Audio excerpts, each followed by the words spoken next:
नमस्कार दोस्तों, learning net के ऑनलाइन क्लास में आपका स्वागत है। कैसे हैं आप सभी? उम्मीद है सब अच्छे होंगे, पढ़ाई लिखाई भी अच्छे तरीके से चल रही होगी। कल हमने मलेरिया, एनीमिया और रोनाल्ड रास के बारे में आज के बारे में बात किया। ठीक है, चीज़ें अच्छी थी, आपको समझ में आई होंगी। ठीक है, चलिए ज़रा आज बात कर लेते हैं हम एनसीईआरटी के ही ईवीएस पार्ट की एनसीईआरटी के ही ईवीएस पार्ट की बात कर लेते हैं फिर से। तो इसमें क्या है, हाँ, पहला तथ्य ये है कि हमारे पेट के अंदर तापमान जो रहता है, तापमान जानते होंगे ना, तापमान टेम्परेचर कितना रहता है? 30 डिग्री सेल्सियस हमारे पेट के अंदर। 30 डिग्री सेल्सियस का हमारे पेट के अंदर तापमान होता है ना। चलिए दूसरा तथ्य देख लेते हैं हम लोग। हमारे पेट में जो हमारा पाचक रस होता है, जो पचाता है भोजन, पित्तरस जिसे बोलते हैं, ठीक है, वो एक एसिटिक अम्ल होता है। एसिटिक अम्ल होता है जिसे हम कहते हैं HCl अम्ल होता है। ठीक है, वही क्या करता है, वो रस निकालता है। उसी रस से क्या होता है, हमारा भोजन पचता है। ठीक है, आगे के तथ्य देख लेते हैं। सन 1822 की बात है। डॉक्टर बोमोंट ने मार्टिन थे, उनके पेट के छेद से, उनके पेट में छेद था, उसके छेद से कई बातें उन्होंने खोजी। क्या खोजी? जब मार्टिन दुखी होता था या परेशान होता था, ठीक है, जब मार्टिन दुखी होता था या परेशान होता था, जो उसका खाना वो ठीक से नहीं पचता था, वो ठीक से पचता नहीं था। क्यों भला? क्योंकि जब वो परेशान रहता था तो जो पित्तरस बनते थे वो सही ढंग से नहीं बनते थे, क्योंकि वही पचाते हैं, तो वो सही से उनका खाना नहीं पच पाता था। ठीक है, और उन्होंने देखा कि पेट के बाहर के बजाय पेट में खाना जल्दी पच जाता है। मतलब क्या? जो आपका पेट बाहर होता है, जब बाहर से कोई देखता है कि फूला हुआ है, लेकिन पेट में खाना पहले ही पच जाता है, लेकिन आपका पेट तब भी फूला रहता है। ठीक है, तो इनके कहने का मतलब ये था कि अंदर पहले पच जाता है, लेकिन बाहर दिखाई नहीं देता है, बाद में दिखाई देता है। ठीक है, चलिए और देख लेते हैं जरा। एक जानते हैं उड़ीसा के बारे में। तो उड़ीसा के काला हांडी जिले में सबसे अधिक चावल पैदा किया जाता है। ठीक है, ये क्वेश्चन आया हुआ है। काला हांडी में क्या होता है? अधिक चावल पैदा किया जाता है। ठीक है, एक और चीज, आत्रेपुरम जो गांव है वो आंध्र प्रदेश में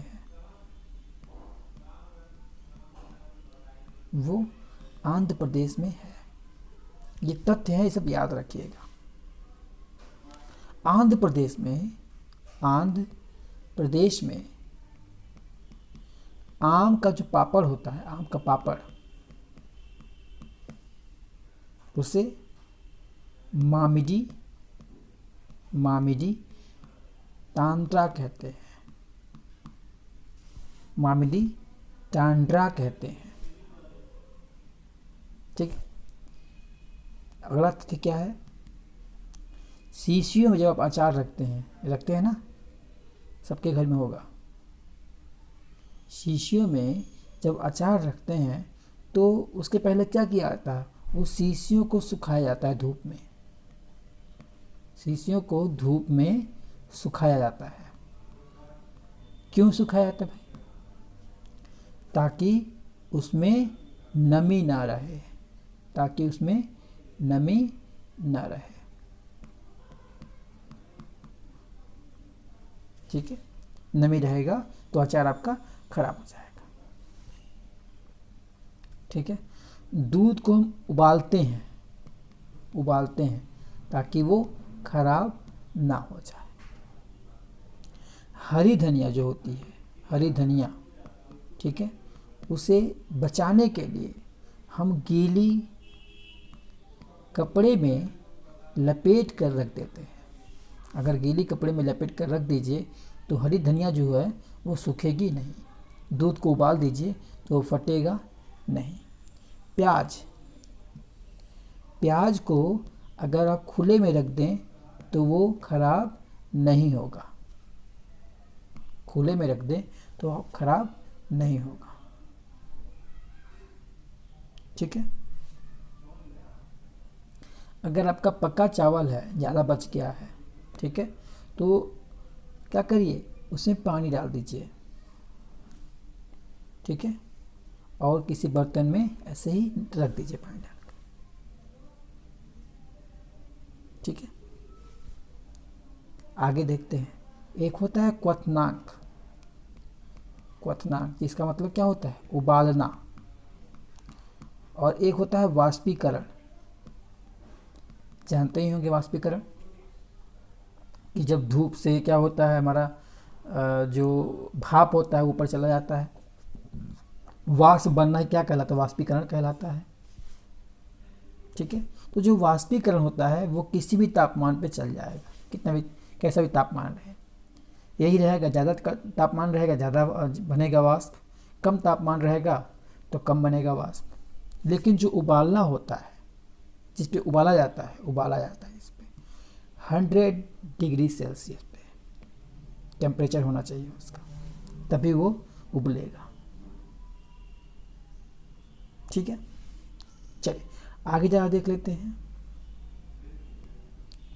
नींबू होता है ना, नींबू, वो अगर साधारण पानी में है, तो वो डूब जाता है। ठीक है। लेकिन अगर वही नमकीन पानी में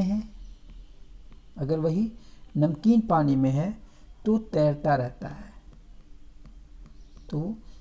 रहता है। क्यों भला? क्योंकि नमकीन पानी जो होता है, नमकीन पानी का घनत्व जो होता है, पानी का घनत्व, ठीक है, वो साधारण पानी के घनत्व से अधिक होता है।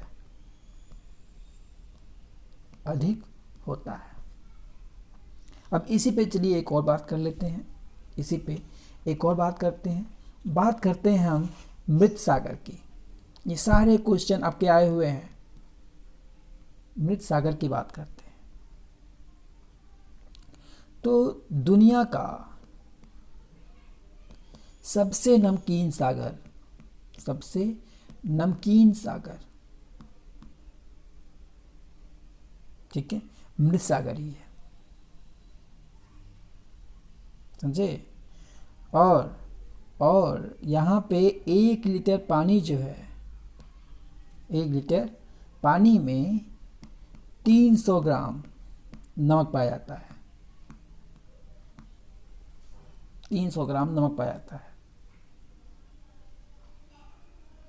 ठीक है। मृत सागर में हम चले जाएं, अगर मृत सागर में, ठीक है, तो हम ऐसे तैर सकते हैं जैसे कि आराम से लेटे हो, ऐसे तैर सकते हैं जैसे कि हम आराम से लेटे हैं, मतलब आप ऐसे सो जाइए, आप तैरते रहेंगे, डूबेंगे नहीं। इस सागर में कोई डूब नहीं सकता, ठीक है। इसका जो पानी होता है वो बिल्कुल ही पीने लायक नहीं होता, बिल्कुल ही पीने लायक नहीं होता इसका पानी, ठीक है। और ना ही जो इनके नमक हैं उनको खाया जा सकता है। आप देखते ही हैं कि जो नमक बनाया जाता है वो हमारे लिए नुकसानदेह होगा। समुद्र द्वारा जो बनाया गया नमक होता है हमारे लिए क्या होता है, नुकसानदेह होता है, ठीक है। तो जब ऐसा नमक हम खाएंगे तब कितना नुकसानदायक होगा, ठीक है। चलिए और देखते जरा, इस समुद्र में नमक की सघनता, नमक इतना ज़्यादा है कि जल में रहने वाला कोई जीव, अगर जल में कोई रहता है, जीव जो भी रहता है, इस नमक की वजह से, इस नमक की वजह से रह ही नहीं पाता है, इस नमक की वजह से रह ही नहीं पाता है, मर जाता है। इसीलिए क्या कहते हैं, इसीलिए हम इसे कहते हैं मृत सागर। मृत सागर, न पानी पिया जा सकता है, न नमक खाया जा सकता है, जो जीव है जल वाले वो भी जल में नहीं रह सकते। तो ये क्या नाम पड़ गया इसका, मृत सागर इसका नाम पड़ गया। चलिए एक और बात कर लेते हैं जरा, बात करते हैं गढ़सीसर की। गढ़सीसर तो भैया ये पुराना है, बहुत पुराना, 650 साल पुराना है ये, ठीक है, 650 साल पुराना। ये थे कौन, जैसलमेर के राजा, जैसलमेर के राजा गढ़सी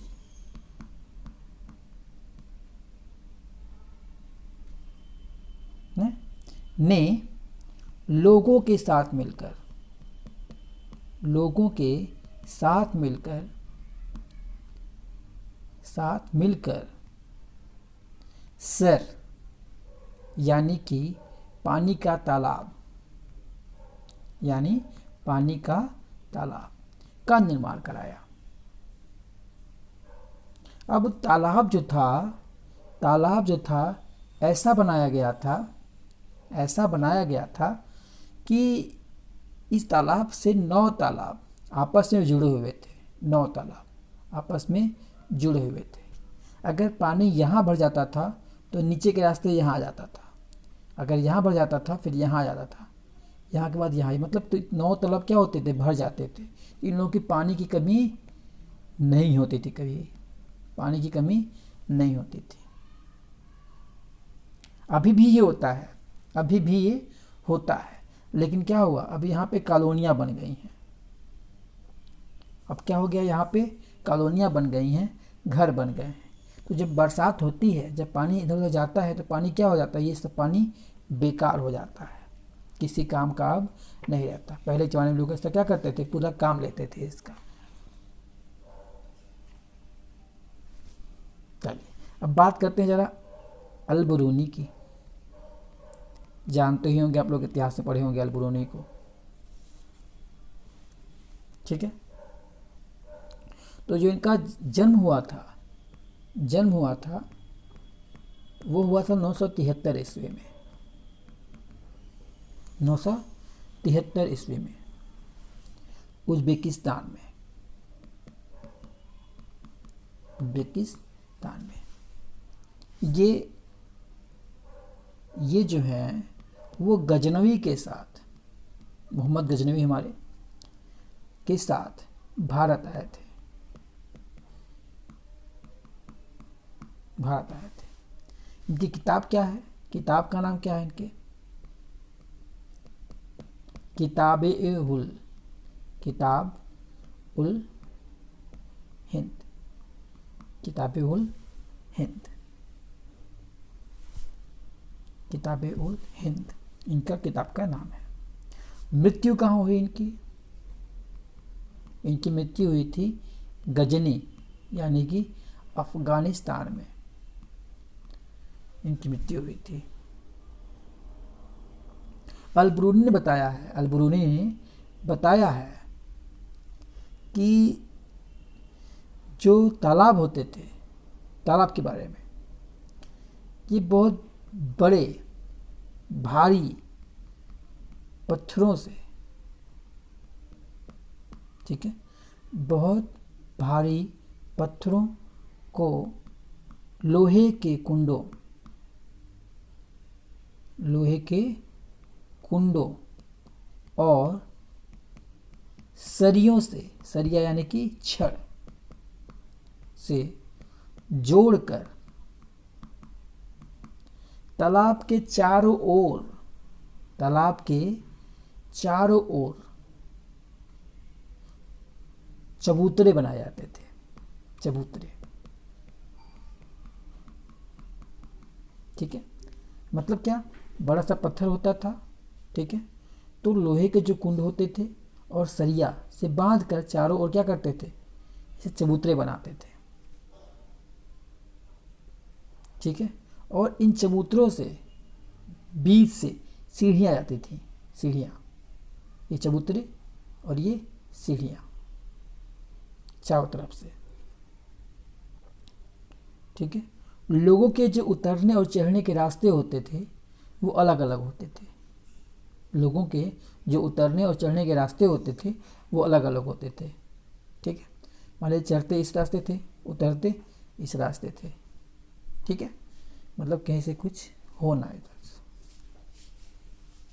चलिए बात करते हैं जरा तरुण भारत संघ की।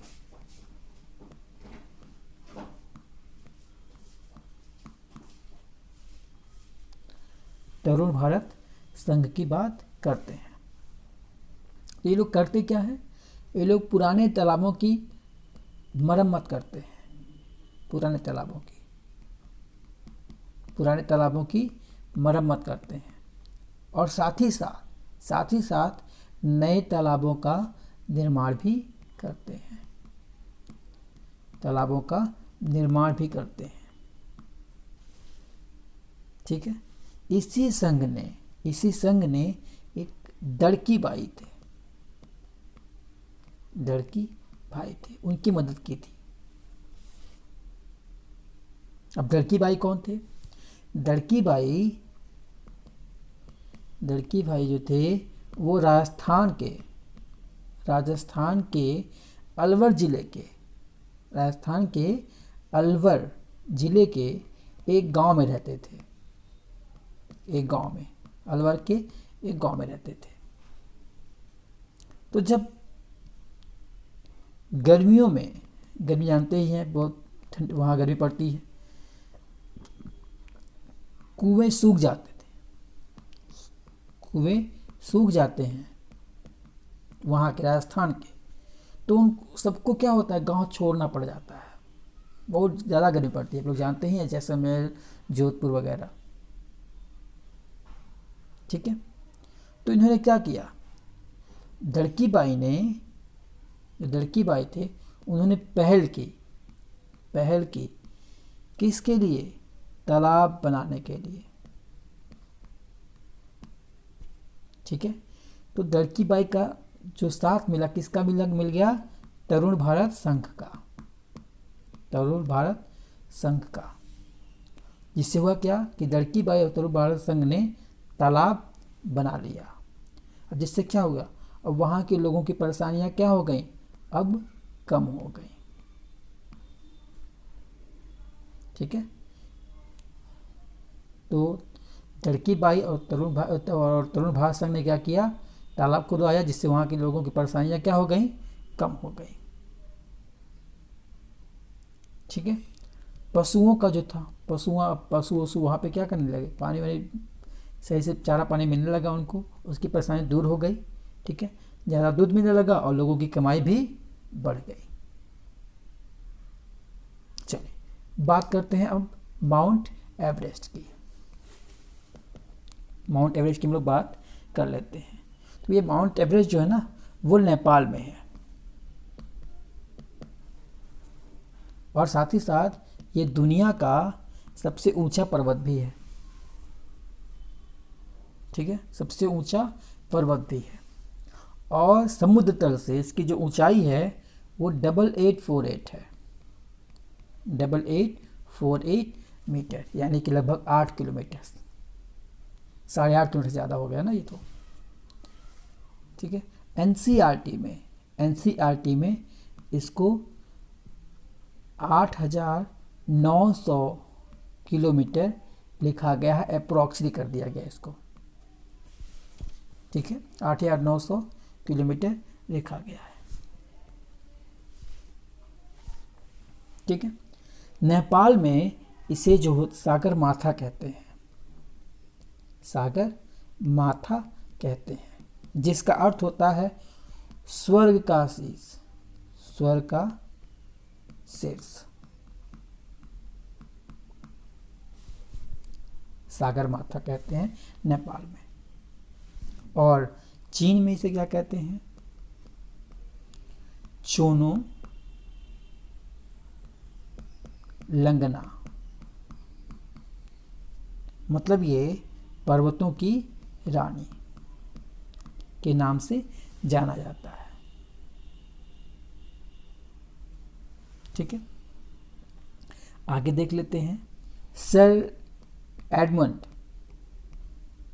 हिलेरी, एडमंड हिलेरी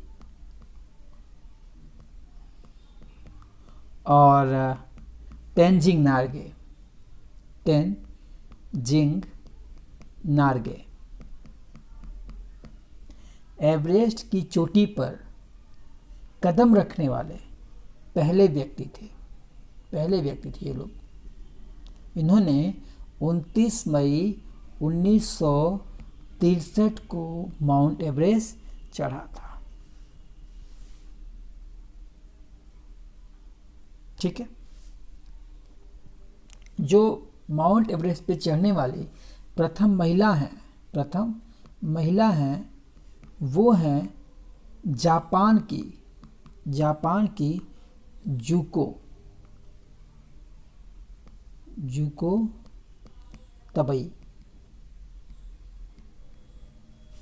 ये जापान की महिला थी जो प्रथम हैं माउंट एवरेस्ट पे चढ़ने वाली महिलाओं में।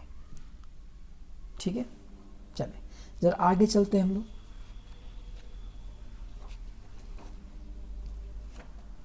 बात करें अगर भारत की, तो अवतार सिंह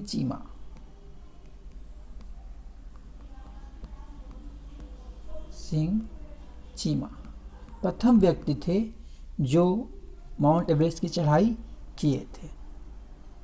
ठीक है, और यहीं जो बछेंद्री पाल थी वो प्रथम महिला भारतीय हैं जो माउंट एवरेस्ट पे चढ़ी हुई हैं। कब चढ़ी थी ये?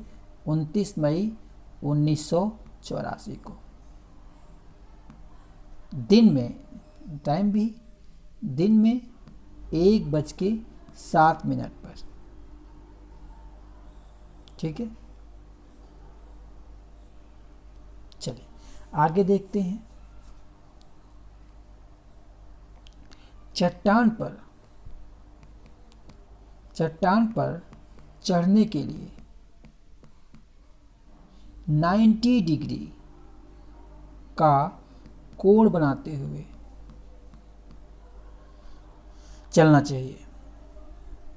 90 डिग्री का कोण बनाकर चलना चाहिए। कमर जो है वो सीधी रखनी चाहिए, और आगे नहीं झुकना चाहिए।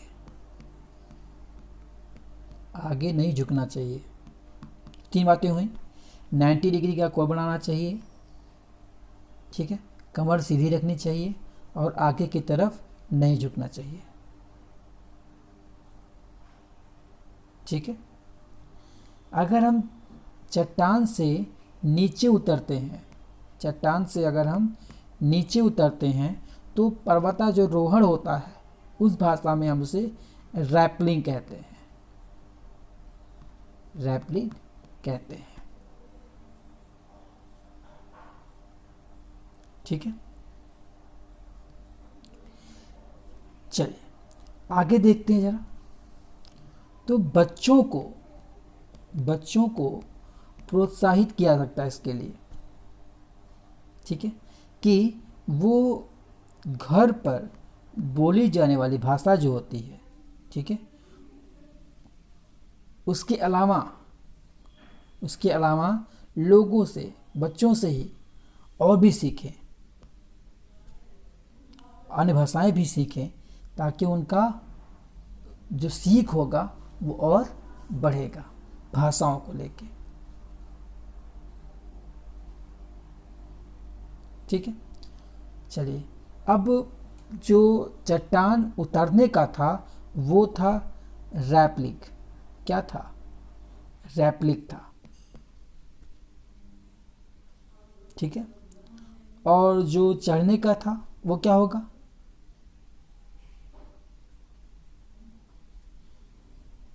वो क्या होगा? इसको बोलते हैं प्लिक। ठीक है, कुछ और शब्द जो चट्टान के लिए यूज होता है, चट्टान पर्वतारोहण के लिए, तो होता है एक स्लिंग होता है, एक पिट ऑन होता है, एक हंटर शूज होता है, स्लीपिंग बैग होता है। ये सब आपके पर्वतारोहण में इस्तेमाल करने वाली चीज़ें होती हैं। जो बछेंद्री पाल थीं वो भारत की प्रथम महिला और विश्व की 5वीं महिला थीं जिन्होंने माउंट एवरेस्ट पे चढ़ाई की थी। ठीक है, चलिए ज़रा एक क्वेश्चन और पूछता है आपके सीटेट और यूपी टेट में, साथ ही सुपर टेट ने पूछा हुआ है कि खेल और उनके जो खिलाड़ी कितने होते हैं, संख्या उनकी। तो देख लेते हैं ज़रा। बेसबॉल में 9 खिलाड़ी होते हैं। पोलो में 4 खिलाड़ी होते हैं। खो खो में 9 खिलाड़ी होते हैं। ठीक है,